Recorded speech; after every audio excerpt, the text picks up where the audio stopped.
आप सभी को मेरा प्रणाम। इस वीडियो में हम बात करेंगे एक ऐसे मुद्दे पर, एक ऐसे टॉपिक पर जो आजकल काफ़ी फ़ेमस है। आपने देखा होगा कि काफ़ी सारे प्लेटफ़ॉर्म्स हैं, ऑनलाइन प्लेटफ़ॉर्म्स हैं और उसके अलावा बहुत सारे गुरु भी हैं जो वर्क करते हैं अलग-अलग सिद्धियों में।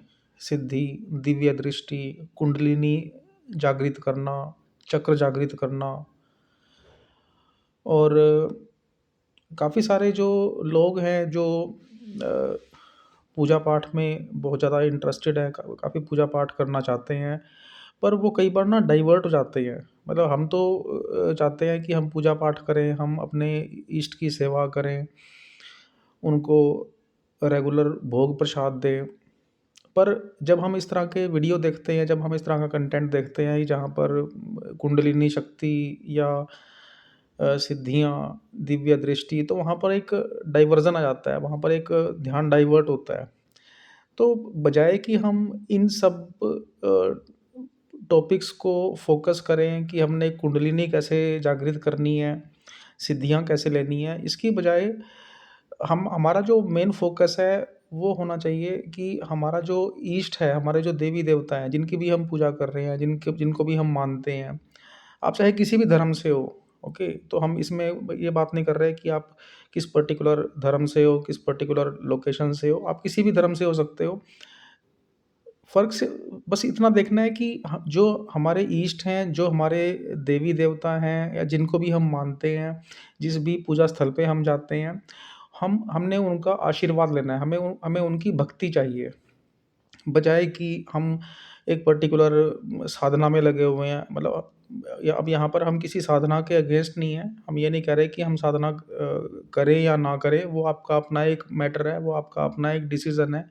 पर बजाए कि हम उसकी तरफ भागें कि हमने एक चक्र जागृत करना है, हमने एक कुंडलिनी शक्ति जागृत करनी है, हमने तीसरी आँख खोलनी है, हमने एक पर्टिकुलर दिव्य दृष्टि लेनी है। और एक बात और भी आप देखो कि अगर कुछ समय के लिए, कुछ टाइम के लिए हमने मान भी लिया कि एक साधना करके हमें सिद्धि मिल भी गई, मान लीजिए, तो हम क्या करेंगे उसका सिद्धि का? अहंकार ही आएगा उससे। मान लो हमारे पास कोई पर्टिकुलर सिद्धि आ गई, किसी के मन की बात हम पढ़ सकते हैं या कोई और तरह की सिद्धि, जैसे काफ़ी सारी आपने भी सुनी होंगी कि पानी पे चल सकते हैं, हवा में उड़ सकते हैं। अगर बाई चांस ऐसी कोई सिद्धि आ भी जाती है, तो हम करेंगे क्या उसका? क्या यूज़ क्या है उसका? यूज़ केस क्या है उसका? इसकी बजाय आप खुद सोचना कि अगर हमें हमारे जो प्रभु हैं, हमारे जो देवी-देवता हैं, उनका अगर आशीर्वाद मिलता है, अगर हमें उनकी निरंतर भक्ति का आशीर्वाद मिलता है, अगर हमें उनकी अनंत भक्ति का आशीर्वाद मिलता है, तो वो बेटर है या फिर एक सिद्धि? और दूसरी बात, अगर हम एक और पॉइंट को यहाँ पर डिस्कस करें कि सिद्धि का टाइमलाइन कितना होता है? मान लो हमने एक जन्म में सिद्धि ले ली, तो उसकी टाइमलाइन क्या होगी? और हमारे पास अगर अगर एक भक्ति आ जाती है, तो वो कितने जन्मों तक हमारे साथ चलेगी? तो एक बार आप इसको सोचना कि कौन-सी अप्रोच ज़्यादा ठीक है। अगर हम पूजा-पाठ की बात करें, अगर हम सिंपल पूजा-पाठ की बात करें, नॉर्मल पूजा की बात करें, भक्ति की बात करें कि काफ़ी सारे जैसे आजकल प्लेटफ़ॉर्म्स हैं जो इसकी बात करते हैं, कुंडलिनी शक्ति जागृत करनी है, तीसरी आँख खोलनी है। अब मान लो तीसरी आँख हमने खोल भी ली, तो क्या कर लेंगे उससे हम तीसरी आँख खोल के?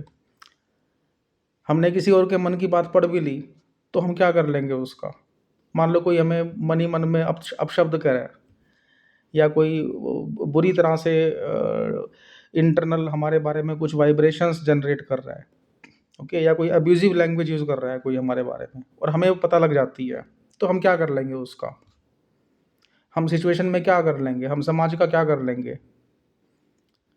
तो ये तो बस एक भ्रम होता है, बाकी आप ये सोच सकते हो, आप भी एक बार इस बारे में देखना कि ये कितना जेन्युइन है पॉइंट, कि अगर हमारे पास ऐसी कोई शक्ति, ऐसी कोई सिद्धि, ऐसी कोई दिव्य दृष्टि आ जाती है, तो हम उसका क्या करेंगे? और अगर हमारे पास भक्ति आती है, तो हमारे पास क्या कुछ होगा? एक तो हमारे पास अहंकार बिल्कुल नहीं होगा, जो भक्त होगा उसमें अहंकार बिल्कुल नहीं होगा, जिसके पास सिद्धि होगी उसमें अहंकार भी हो सकता है।